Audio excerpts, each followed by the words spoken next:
മഴമുകിൽ. രചന മീനു ദേവൻ. അവതരണം ഷാഹുൽ മലയിൽ. എഡിറ്റിംഗ് ഷെരീജ് പൂനൂർ. നിർമ്മാണം PNR ക്രിയേഷൻസ്. ആദി ഋഷിയുടെ കൂടെ പുറത്തേക്ക് ചെന്നു. ഋഷിയും ആദിയും ചെല്ലുമ്പോൾ അവൻ ബൈക്കുമായി റെഡിയായി നിൽക്കുന്നുണ്ട്. എങ്ങോട്ടാ? ഋഷി മനുവിനോട് ചോദിച്ചു. പിന്നെന്തിനാ കേട്ടപ്പോഴേക്കും കൂടും കുടുക്കിയെടുത്ത് വന്ന്? മനു ഋഷിയെ വിഷാദഭാവമെല്ലാം മാറ്റി ഉഷാറാക്കാൻ തുടങ്ങിയിരുന്നു. ഇനി ഇങ്ങനെ കരഞ്ഞു വിളിച്ചിരുന്നിട്ട് ഒരു കാര്യമില്ലെന്ന് അവന് മനസ്സിലായി.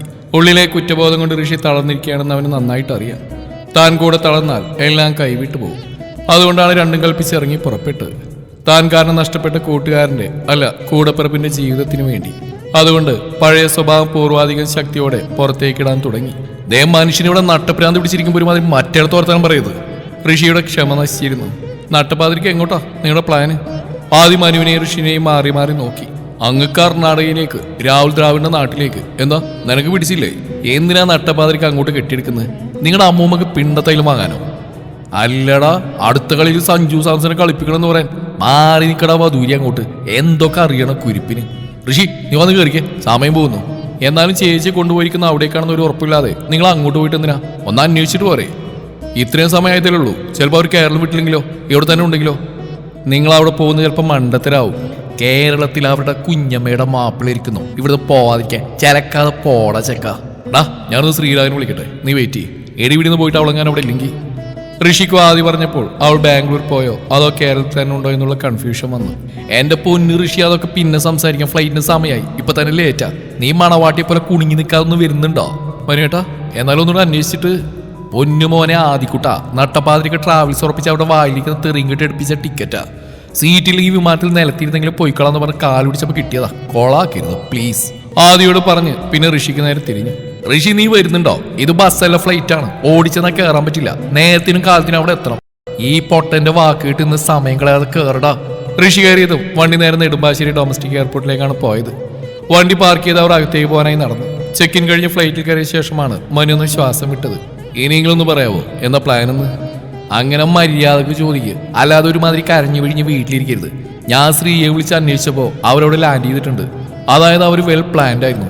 കൂടെ വരുന്ന അത്രയ്ക്ക് ഉറപ്പുള്ളതുകൊണ്ടാണോ ഫ്ലൈറ്റ് ടിക്കറ്റ് അവർ എടുത്തു വെച്ച്. അവൾ സേഫ് ആയിട്ടുണ്ടെന്ന് കേട്ടതും ഋഷിയുടെ മുഖത്ത് സന്തോഷം നിറഞ്ഞെങ്കിലും പതിയെ അത് വലിഞ്ഞു മുറുകി. അവരുടെ ഉദ്ദേശം അവന് നല്ലപോലെ അറിയാമായിരുന്നു. അയാൾ എന്തായാലും നല്ല ഉദ്ദേശത്തോടായിരിക്കില്ല അവൾ അങ്ങോട്ട് കൊണ്ടുപോയിരിക്കുന്നത്. നമ്മളിവിടെ ഇരുന്ന് കരയുന്നതിലും ഭേദം അങ്ങോട്ട് പോകുന്ന തന്നെയാണ്. അവനും മനു പറഞ്ഞ കാര്യമായി തോന്നി. എത്രയും പെട്ടെന്ന് അവിടെ എത്തണം, അവളെ കണ്ട് കാര്യങ്ങൾ പറയണം. അതേ അവന്റെ മനസ്സിലുണ്ടായിരുന്നുള്ളൂ. ഫ്ലൈറ്റ് ഇറങ്ങി നേരെ പോയത് ശ്രീരാഗിന്റെ ഫ്ലാറ്റിലേക്കാണ്. നേരം പുലർച്ചെ തന്നെ ഇവരെ കണ്ടിട്ട് ശ്രീ കണ്ണും തള്ളി നിൽക്കുന്നുണ്ട്. വരുമെന്നറിയാമെങ്കിലും ഇത്ര നേരത്തെ പ്രതീക്ഷിച്ചിരുന്നില്ല. മുന്നീന്ന് മാറിടന്മാരെ മാക്കി അങ്ങോട്ട് മനുവിനെ തട്ടിമാറ്റി അകത്തേക്ക് കയറി. ആദ്യം നമ്പരുന്ന ശ്രീ പിന്നെ രണ്ടുപേർക്കും ഫ്ലാസ്കിൽ നിന്ന് കോഫി പകർന്നു നൽകി. ഋഷിയുടെ കണ്ണിലെ വിഷാദഭാവവും തളർന്ന മുഖവുമെല്ലാം അവന്റെ ഉള്ളിൽ നോവ് പടർത്തി. ഇങ്ങനെ ഒരു അവസ്ഥയിൽ അവന് മുമ്പ് കണ്ടിട്ടേയില്ല. ആദ്യമായിട്ടാണ് ഇങ്ങനെയൊക്കെ. മനു വിളിച്ച് എല്ലാ കാര്യങ്ങളും അവനോട് പറഞ്ഞിരുന്നു. ഇനി എന്താണ് പ്ലാന്? വല്ല ഐഡിയ ഉണ്ടോ? ശ്രീരാഗ് രണ്ടുപേരോടായി ചോദിച്ചു. അറിയില്ലൊന്നും, പെട്ടെന്നൊരാവശ്യത്തിൽ പോന്നു. ഞാൻ ചെന്ന് വിളിച്ച അവൾ വരുന്ന പോലും അറിയില്ല. ഋഷി ഇരുകൈകൾ കൊണ്ട് തലതാങ്ങിയിരുന്നു. മനു വന്ന് അവന്റെ അരികിലായിരുന്ന തോളിൽ കൈവച്ചു. ഇനി ഇങ്ങനെ നിന്നിട്ട് കാര്യമില്ല, നമുക്ക് പോകാം. അവളെ കാണാം. ഉണ്ടായതെല്ലാം പറയാം, എന്നിട്ട് അവള് തീരുമാനിക്കട്ടെ. ആ ദുഷ്ടന്റെ കൂടെ നിൽക്കണോ നിന്റെ കൂടെ പോരണോന്ന്. ഞാൻ വിളിച്ച അവള് വരുവാടാ. ഋഷി പ്രതീക്ഷയറ്റവനെ പോലെ അവനെ നോക്കി. വരൂ ഋഷി, ഈ ലോകത്ത് അവൾക്ക് സ്വന്തം എന്ന് പറഞ്ഞ് സ്നേഹിക്കാൻ നീ മാത്രമേ ഉള്ളൂ. എത്ര നാളാകുന്നിരിക്കാൻ കഴിയും? നമ്മൾ പോകും, കൊണ്ടുവരികയും ചെയ്യും. കാര്യങ്ങളൊക്കെ അറിയുമ്പോൾ വരും, അവള് വരും, എനിക്ക് ഉറപ്പുണ്ട്. നീ ഒരൊറ്റ തെറ്റ് അവളോട് ചെയ്തിട്ടുള്ളൂ. അത് ഏറ്റുപറഞ്ഞയാളുടെ മുഖംമൂടി വലിച്ചു കയറി അവളെയും കൊണ്ട് പോരണം നമുക്ക്. മനുവിന്റെ വാക്കുകൾ ഋഷിയിൽ എന്തെന്നില്ലാത്ത ആത്മവിശ്വാസം പകർന്നു. അവളിൽ നിന്നകന്ന് തനിക്കോ തന്നിൽ നിന്നകന്ന് അവൾക്കോ ഒരു ജീവിതമില്ലെന്ന് അവന് നന്നായിട്ട് അറിയാമായിരുന്നു. ഈ സമയം മൽഹോത്ര മാൻഷനിൽ തന്റെ റൂമിൽ കിടക്കുകയാണ് തനു. വന്നപ്പോൾ തൊട്ട് ഇങ്ങനെയാണ്. ഒന്നും കഴിക്കുന്നില്ല, ആരും നിർബന്ധിക്കുന്നുമില്ല. അല്ലെങ്കിൽ തന്നെ അവളുടെ കാര്യം അന്വേഷിക്കാൻ ആർക്കും താല്പര്യമോ അനുവാദമോ ഉണ്ടായിരുന്നില്ല. മോളെ, ആരുടെയോ വിളി കേട്ടപ്പോഴാണ് അവൾ തല ഉയർത്തി നോക്കിയത്. ചെറിയച്ഛനാണ്. ചെറിയച്ഛൻ അവിടെ അരികിലായി വന്നിരുന്നു. അയാളുടെ സാമീപ്യം പറഞ്ഞ് അവൾ ഞെട്ടി എഴുന്നേറ്റു. കൂടെ രാവിലെയും കൂടെ കണ്ടപ്പോൾ അവളുടെ മുഖത്തെ കോപം ഇരച്ചു കയറി. അവളുടെ മുഖത്തെ ഭാവവ്യത്യാസങ്ങൾ മനസ്സിലാക്കിയെങ്കിലും തഞ്ചത്തിൽ നിൽക്കുന്നതാണ് ബുദ്ധിയെന്ന് അയാൾക്ക് അറിയാമായിരുന്നു. അയാൾ അവളെ നോക്കി വാത്സല്യത്തോടെ ചിരിച്ച് മുടിയിൽ തഴുകി. മോളെ, കല്യാണം കഴിഞ്ഞ് 6 മാസം പോലും ആയിട്ടില്ലാത്തതിനാൽ ഡിവോഴ്സിന് അപ്ലൈ ചെയ്യാൻ ബുദ്ധിമുട്ടാ. സമയമാകുമ്പോൾ അവൻ എതിർത്താലും ആരെ കൊന്നിട്ടാണെങ്കിലും ചെറിയച്ഛൻ ഡിവോഴ്സ് വാങ്ങിത്തരും. അല്ലെങ്കിലും കൊന്നുതള്ളി നല്ല ശീലമുണ്ടല്ലോ നിങ്ങൾക്ക്. അവളൊന്ന് അർത്ഥം വെച്ച് അയാളെ നോക്കി. അയാളൊന്ന് പതറിയെങ്കിലും അതൊന്നും ശ്രദ്ധിക്കാതെ വീണ്ടും അവിടെ നേർക്ക് തിരിഞ്ഞു. അത് കഴിഞ്ഞാൽ രാഹുലുമായിട്ടുള്ള കല്യാണം നമ്മൾ തീരുമാനിച്ച പോലെ തന്നെ. മോൾക്ക് സമ്മതക്കുറവൊന്നുമില്ലല്ലോ അല്ലേ? അയാൾ വാക്കിൽ തേൻ പൊട്ടിക്കൊണ്ട് ചോദിച്ചു. അത് നടക്കില്ല ചെറിയച്ച. തനുവിന്റെ മറുപടി ഉറച്ചതായിരുന്നു. കാരണം എന്താണെന്ന് നിങ്ങൾക്ക് അറിയില്ല അല്ലേ? നിങ്ങളുടെ എല്ലാ ഉദ്ദേശം അറിയുന്നവളാ ഞാൻ. ഇനി അങ്ങനെ വിട്ടുതരാൻ ഉദ്ദേശിച്ചിട്ടില്ല. എന്റെ കാര്യം തീരുമാനിക്കാൻ എനിക്കറിയാം. അതിനുവേണ്ടി ഇനി ആരും ബുദ്ധിമുട്ടണമെന്നില്ല. ആൾ വീറോടെ കിതച്ചുകൊണ്ട് അയാളെ നോക്കി. ഇന്നലെ വരെ തന്റെ മുന്നിൽ മുട്ടിടിച്ച് നിന്നവളാണ് ഇന്നിങ്ങനെ ചീറ്റപ്പുലിയെ പോലെ ചീർന്ന് അയാളുടെ മുഖത്തേക്ക് രക്തം ഇരച്ചു കയറി. ആരെ കണ്ടിട്ടാടി നീ ഇങ്ങനെ നെകളിക്കുന്നത്? നിന്റെ മറ്റവനെയോ? ആ ഗുണ്ടേ? അവന്റെ തനി സ്വരൂപം അറിഞ്ഞല്ലോ. സ്വന്തം തന്തയുടെ കാലിനെയാണോടി ഇനി നീ കാത്തിരിക്കുന്നത്? തനു അയാളുടെ മുമ്പിൽ വാക്കുകൾ കിട്ടാതെ ഉളറി. ആളുടെ മുഖം കുനിഞ്ഞു. അത്രമേൽ അവളെ അത് മുറിവേൽപ്പിച്ചിരുന്നു. അല്ലെങ്കിലും ഇനി എന്തിനു വേണ്ടിയാണ് കാത്തിരിപ്പ്? ആർക്ക് വേണ്ടിയാണ്? ഇങ്ങനെ അവസാനിക്കട്ടെ ഈ പാഴ്ജന്മം. ആരാലും സ്നേഹിക്കപ്പെടാനില്ലാതെ അവളുടെ മനസ്സിലൂടെ അവനോടൊപ്പമുള്ള 1000 നിമിഷങ്ങൾ ഓർമ്മകളായി കടന്നുപോയി. എത്ര പെട്ടെന്നാണ് താൻ വീണ്ടും ആരുമില്ലാത്തവളായത്. ഒരു നിമിഷം കൊണ്ടെല്ലാം മാറിമറിഞ്ഞിരിക്കുന്നു. തനു വീണ്ടും ഒറ്റയ്ക്കായിരുന്നു. മിഴികളിൽ നിന്നും കവിളിനെ നനച്ചുകൊണ്ട് ചാലുകൾ ഒഴുകി. വൈകുന്നേരമായപ്പോൾ മൽഹോത്ര മാൻഷന് മുമ്പിൽ ഋഷിയും മനുവും ശ്രീരാഗും കൂടെ എത്തി. ഗേറ്റിന് മുമ്പിൽ കുറ്റിയടിച്ച് നിൽപ്പാണ്. ID കാർഡ് കാണിച്ചപ്പോൾ ശ്രീരാഗിന് അകത്തേക്ക് പോകാനുള്ള പെർമിഷൻ കിട്ടി. മനുവിനെയും ഋഷിയെയും തടഞ്ഞു വെച്ചിരിക്കുകയാണ് ഹിന്ദിക്കാരൻ സെക്യൂരിറ്റി. അകത്തേക്ക് അയറ്റുന്നില്ല. ശ്രീരാഗ് അയാളോട് ഹിന്ദിയിൽ എന്തോ സംസാരിക്കുന്നുണ്ട്. നിങ്ങളകത്തേക്ക് അയറ്റില്ലെന്ന് അയാൾ പറയുന്നത്. ശ്രീരാഗ് അവരോടായി പറഞ്ഞു. അതെന്താ, ഞങ്ങൾക്ക് വല്ല മാറാരോഗമുണ്ടോ? ഇത് ഇവന്റെ അപ്പന്റെ തറവാട് സ്വത്തൊന്നല്ലോ. ഈ നിൽക്കുന്നവന്റെ ഭാര്യ വീടല്ലേ? മനു ഋഷിയെ ചൂണ്ടിക്കാണിച്ചുകൊണ്ട് പറഞ്ഞു. ആപ് ലോഗ് അന്തർ നഹീ ജാ സക്ത സാബ്.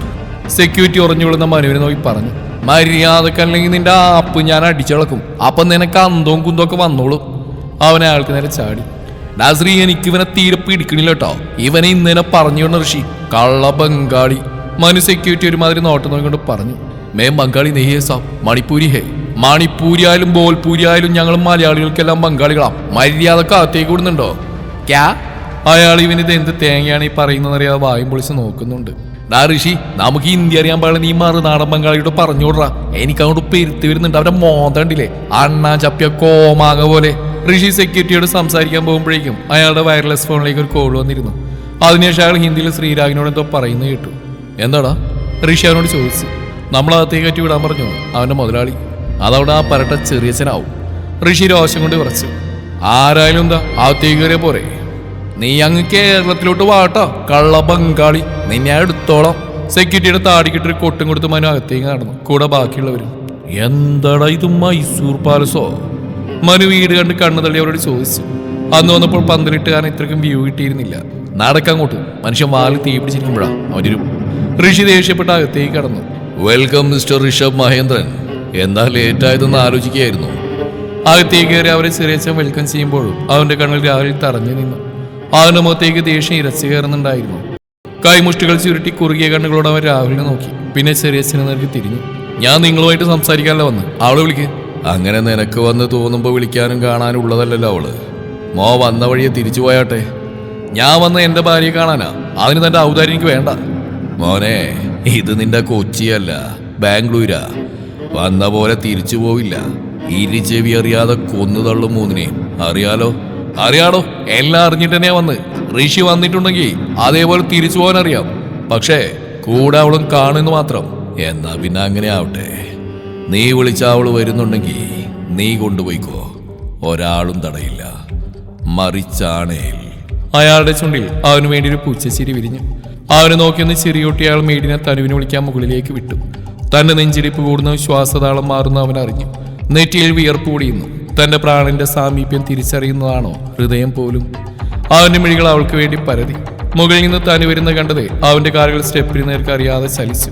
പതിയെ നടന്ന് സ്റ്റെപ്പിനരികിലായി പോയി അവളെ തന്നെ നോക്കി പരിസരം പോലും മറന്നു നിന്നു. അവനെ അവിടെ കണ്ട് അവളുടെ കണ്ണുകളിൽ അത്ഭുതം നിറഞ്ഞു നിന്നു. ഒരേ സമയം പരിഭവത്തോടും വേദനയോടും കൂടി അവൾ അവനെ നോക്കി. കരഞ്ഞളന്ന് വാടിയിരിക്കുന്ന അവളുടെ മുഖത്തേക്കും അലങ്കോലപ്പെട്ട് കിടക്കുന്ന മുടികളിലേക്കും തിളക്കമറ്റ കണ്ണുകളിലേക്കും ഉറ്റുനോക്കവേ അവന് നെഞ്ചിടിപ്പേറുന്നതും ഉള്ളം അവളെ വാരിപ്പുണരാൻ വെമ്പുന്ന അവൻ അറിഞ്ഞു. തന്റെ പെണ്ണ് ഇന്നെന്റെ നെഞ്ചിന്റെ ചൂടി പറ്റി ഉറങ്ങേണ്ടവൾ. താൻ മുദ്രണം ചാർത്തേണ്ട കവിളിണകൾ കണ്ണീർ ചാലിന്റെ പാടുകൾ. കാഴ്ചയെ പൂർണ്ണമായും മറച്ചുകൊണ്ട് കവിളിനെ നനച്ചുകൊണ്ട് ഒരു തുള്ളി കണ്ണുനീർ അടർന്നു വീണ് അവന്റെ മിഴിക്കോണിൽ നിന്നു.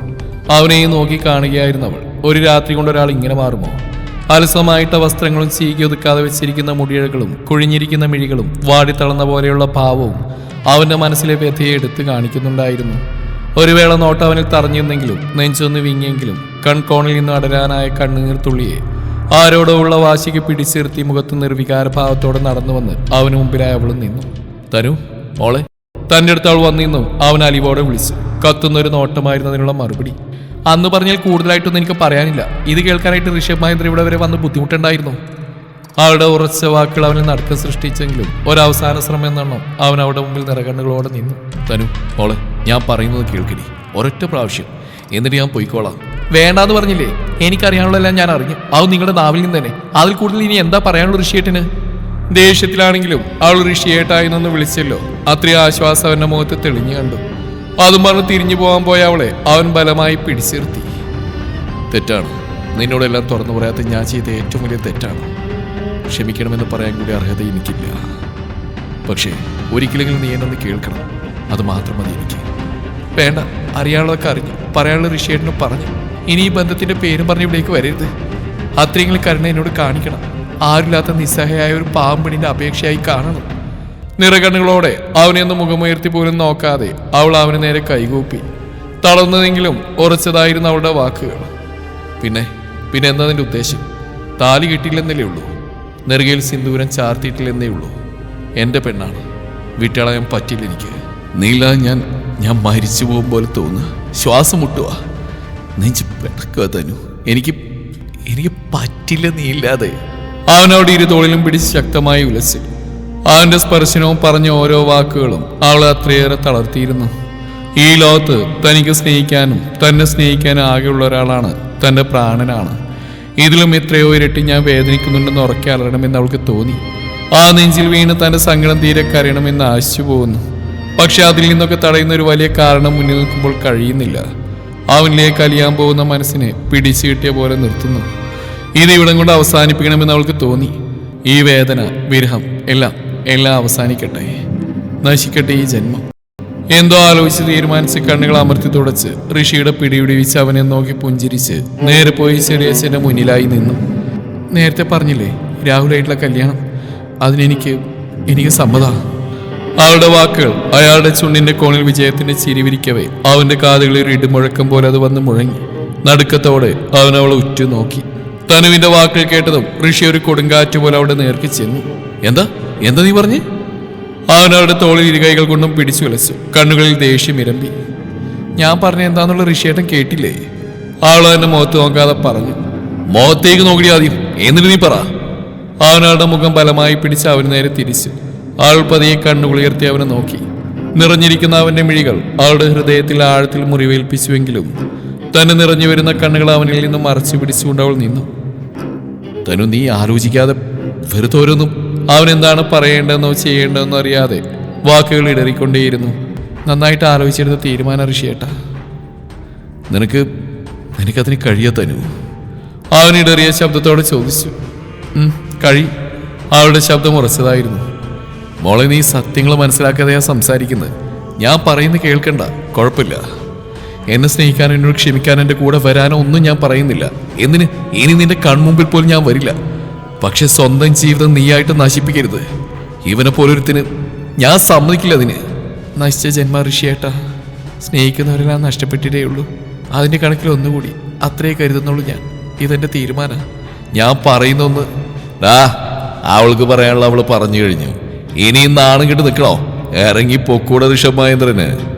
ചെറിയ ചെവന്ന് അവന്റെ തോളിൽ പിടിച്ചോണ്ട് അവനെ നേർക്ക് പുച്ഛത്തോടെ നോക്കി. ഇത് ഞാനും എന്റെ ഭാര്യ നമ്മളെ കാര്യ. താനിതെങ്ങോട്ട് ഈ തള്ളിക്കയറി വരുന്നത്? അതും പറഞ്ഞൊരു തള്ളി വെച്ചു കൊടുത്ത് ഋഷി. ചെറിയച്ഛൻ നേരെ പോയി വീണ മനുവിന്റെ അടുത്ത്. പൊന്നമ്മാവാ, മുകളിലൂടെ പോണ വെടിയുണ്ട ഈണി വെച്ച് കയറിക്കൊള്ളേണ്ട വല്ല കാര്യമുണ്ട് നിങ്ങൾക്ക്? ചെറുക്കന് ദേഷ്യം വന്നാൽ കണ്ണ് കാണില്ല, എടുത്തിട്ട് അലക്കിക്കളയും. അവര് സംസാരിക്കട്ടെ എന്ന്, നമുക്കതുവരെ എന്തേലൊക്കെ മിണ്ടി പറഞ്ഞിരിക്കാന്നേ. അയാൾ എഴുന്നേറ്റ് രൂക്ഷമായി നോക്കി മനുവിനെ. ഇഷ്ടമായില്ല എന്നാ വേണ്ട, നോക്കി ലുക്ക് വിട്ടോ. Look only. വാക്ക് വിട്ടാ ചെറുക്കൻ കയറി മേയും. അത് ഈ ഓൾഡ് ബോഡി താങ്ങൂല കേട്ടാ. അയാൾ അവനെ നോക്കി വീണ്ടും ഋഷിയുടെ അടുത്തേക്ക് ചെന്നു. ഇയാളിത് എന്തോന്ന്, കിട്ടിയൊന്നും പോരായോ? ചെന്ന് കേറിക്കോട്. അല്ല പിന്നെ.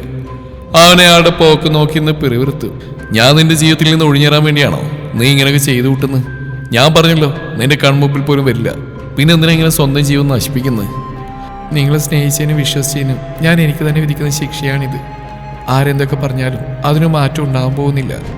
ഉറച്ചതായിരുന്നു അവളുടെ വാക്കുകൾ. അവൻ നിസ്സഹനായി അവളെ നോക്കി. ഇനിയൊന്നും പറഞ്ഞിട്ട് കാര്യമില്ലെന്ന് അവന് മനസ്സിലായി. സ്ത്രീയെയും മനുവിനെയും നോക്കിയപ്പോൾ അവരുടെ മുഖത്ത് നിസ്സഹായത. ഋഷി കണ്ണടച്ച് ശ്വാസം വലിച്ചു വിട്ടു അവളുടെ മുന്നിൽ ചെന്ന് നിന്നു. നിറമിഴികൾ ഉയർത്തി അവനെ നോക്കി അവളുടെ മുഖം ഇരു കൈകളിലും കോരിയെടുത്തു. പോവാണ്, ഒന്നേ പറയുന്നുള്ളൂ. എൻ്റെ ശ്വാസ, എൻ്റെ പ്രാണനെ ഞാൻ വിട്ടിട്ട് പോകുന്നത്. നീ ഇല്ലാതെ എങ്ങനെയെന്ന് എനിക്കറിയില്ല മോളെ. കാത്തിരിക്കും, ശ്വാസം നിലക്കുന്നവരെ, എത്ര അകലെയാണെങ്കിലും. നിറഞ്ഞൊഴുകുന്ന മിഴികളോടെ അവളുടെ നെറുകയിൽ അവൻ ചുണ്ടുകൾ അമർത്തി. അവന്റെ കണ്ണുനീർത്തുള്ളികൾ അവളുടെ കവിളണകളിലൂടെ ഒലിച്ചിറങ്ങി. അവളെ ഒന്ന് തിരിഞ്ഞു പോലും നോക്കാതെ അവൻ നടന്നകന്നതും മനു അവളുടെ അടുത്തേക്ക് വന്നു. പെങ്ങളൂട്ടിന്നേ ഞാൻ വിളിച്ചിട്ടുള്ളൂ. അതങ്ങനെ തന്നെ കാണുന്നുണ്ടാ. എന്താണ് നഷ്ടപ്പെടുത്തിയത് നീ തിരിച്ചറിയുന്ന ഒരു കാലം വരും. അന്ന് ഈ ദിവസത്തോട് നീ ദുഃഖിക്കും, ചങ്കുപൊട്ടി കരയും. അന്നാരും കൂടെ ഉണ്ടാവില്ല, അതോർക്കണം. അവൾ മിഴികൾ ഉയർത്തി അവനെ നോക്കിയൊന്ന് മന്ദഹസിച്ചു. പോവാണ്, അവനിനി ഞങ്ങളൊക്കെ അല്ലേ ഉള്ളൂ. കൂടെ കാണുവന്റെ, മരിക്കുവോളം പാതി വഴിക്ക് ഇട്ടിട്ട് പോയില്ല എന്നും പറഞ്ഞ് അവനും പുറത്തേക്ക് ഇറങ്ങി. തന് ഋഷി പോയടത്തേക്കൊന്ന് പാളി നോക്കി. ഗേറ്റ് കടന്ന് പുറത്തേക്ക് ഇറങ്ങിയാണ് അവൻ. തന്റെ ജീവനാണ് അകന്നു പോകുന്നതെന്നറിഞ്ഞിട്ടും പ്രാണൻ പിടയുന്ന വേദനയോടെ ഹൃദയം കല്ലാക്കി നിർവികാരതയോടെ അവൾ നിന്നു. ഇനിയും തിരിച്ചു വരാത്ത നല്ല നാളുകളെ സാക്ഷിയാക്കി. ഫ്ലാറ്റിൽ ചെന്നു ബെഡിലേക്കൊരു വീഴ്ചയായിരുന്നു ഋഷി. മനുവും ശ്രീയും അവന്റെ ഇടവും വലവിരുന്നു. നീ ഇങ്ങനെ ടെൻഷൻ അടിക്കാതെ, ശ്രീ ഋഷിയെ ആശ്വസിപ്പിച്ചുകൊണ്ടേയിരുന്നു. വേണ്ട, അവന്റെ ഭാര്യ ഇട്ടിട്ട് പോയപ്പോ അവൻ ടെൻഷൻ അടിക്കാണ്ട് ഇവിടുന്ന് 2 കുപ്പി ബിയർ അടിക്കാം. ഇവൻ ഇതെന്തോന്ന്, നീ ധൈര്യമായിട്ട് ടെൻഷൻ അടിച്ചോളാ ഋഷി. മനു ശ്രീയെ നോക്കി പേടിപ്പിച്ചു. ഒരു മാറ്റമില്ലല്ലോ നിനക്ക്? ശ്രീ മനുവിനെ നോക്കി വല്ലാത്ത ഭാഗത്തോടെ ചോദിച്ചു. തുടരും ഈ കഥയുടെ ബാക്കി ഭാഗം നാളെ ഇതേ സമയം.